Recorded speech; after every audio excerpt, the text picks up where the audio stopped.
What's happening, everybody? So, got kind of a different idea for the Motovlog tonight. I was having a conversation with my uncle who lives down in Austin, which is 300 odd miles away from where I live.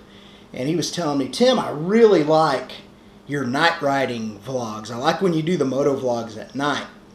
And that's kind of hard to do out here because it's mostly dark in West Texas. But I dig that he dug the vibe of it. So I want to do something a little bit different tonight. I'm going to put together a little night riding montage just to kind of give you guys the feel for the nighttime riding out here where I live. And then we're going to come back and we're going to have a pint of the lager that I'm now drinking from Motovlog 4 when I brewed my second homebrew summer lager. And we'll have a little discussion and some garage talk about being a touring musician and what I've been doing lately and some of the shows I've played and sort of the ups and downs, positives and negatives of that career and that lifestyle. So let's have some fun.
Lager time.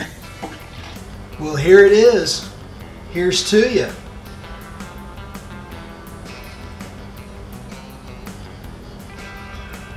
Oh my gosh. The lager from Motovlog 4 is drinking very nicely. It probably could lager a little longer to become perfectly clear because it's not quite there yet. But it's drinking very well. If I brew this recipe again, I'll make a slight modification in that. If you remember, I used a pound of melanoidin malt in this recipe for 5 gallons, and it was, I wouldn't say it's too much. I like the flavor of it, but I probably would back it off by 25 to 50%, just because it shouldn't be the dominant flavor, the dominant malt flavor, and that's kind of what happened here. But it's still a very good beer, and I'm enjoying it. So I wanted to talk to you guys a little bit about what I've been doing lately. A lot of you guys know that I am a touring musician, and I've had a few pretty big shows lately, one of which was a huge blues festival I was invited to play. One of the biggest blues festivals in Texas, and it was a really great experience. It was a large-scale show. and I got to play with some very well-respected blues musicians, including some guys like Greg Wright. Greg Wright is a big LA guy, big blues player, all-around great player, and he was very close to Michael Jackson at one point. In fact, played on the Victory Tour. And lots of guys of that caliber. I got to share the stage with them, and it was really, really fun. And great after-hours jams and that sort of thing after we did our main sets on the large outdoor stage. That was really great. That's the first large-scale show I've played in West Texas, and since, gosh, I guess the end of winter, beginning of spring, when a musical partner of mine and I did a show with Travis Tritt, which was a sold-out show. That was a large-scale show for me. And this coming up week, I go back on the road again, and I'm going to play a show for the Waylon Jennings family, a benefit concert that they're having. I've gotten to be close with a few of them over the years, playing music on the Texas music scene, and they're just the greatest people in the world. The thing I kind of wanted to talk about is a little something that I experienced after those big shows. When you're in front of thousands of people, there's very much a high that your body produces that you go through. It's difficult to explain. If you're a professional musician, or if you've ever been in that situation, you can understand where I'm coming from and what I'm talking about. For example, I played a show in Coleman, Texas several weeks back where, in fact, I took a picture of it from the stage. It was essentially human beings as far as the eye could see, and they were totally focused on what the band was doing and having a great time. That produces, I guess, dopamine. I'm not a biologist or a doctor or anything. Dopamine, endorphins, adrenaline, those sorts of things, and it very much builds what I haven't ever done drugs, but what I can only assume is a drug type high. And you fly off of that for a long time. You play your show, then you hang out backstage, and you do all the things that musicians do: sign autographs, take pictures, hang out with the other musicians you may be playing with at a festival, make new friends, have good times, share a few beers, that sort of thing. And you ride usually on that high late into the night, early morning hours.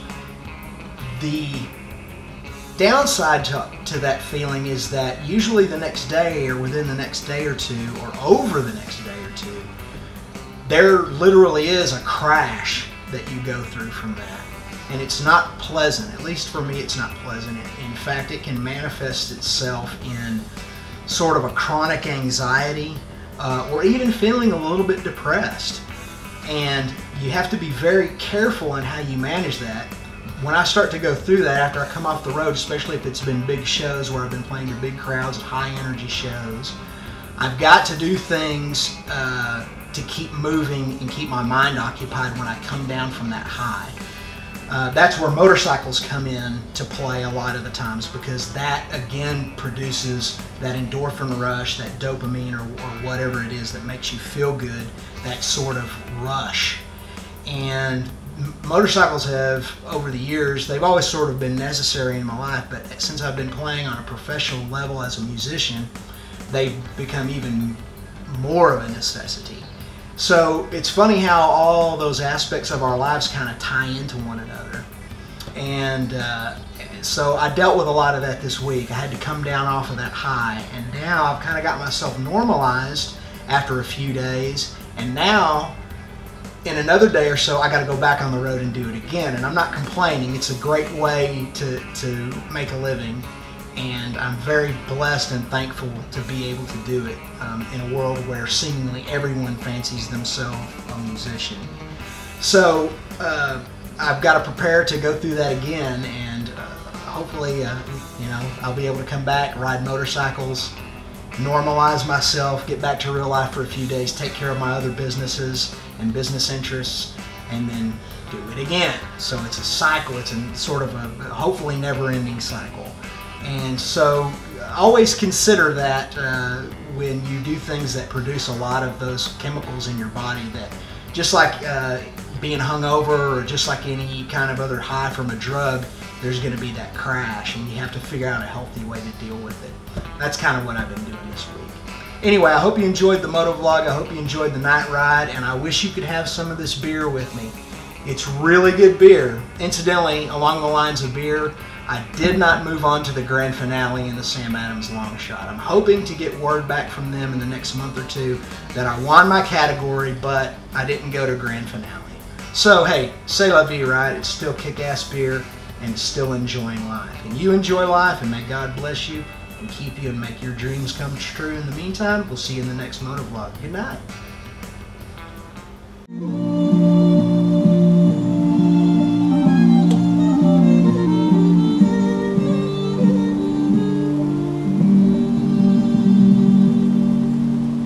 I don't need no instructions to know how to rock.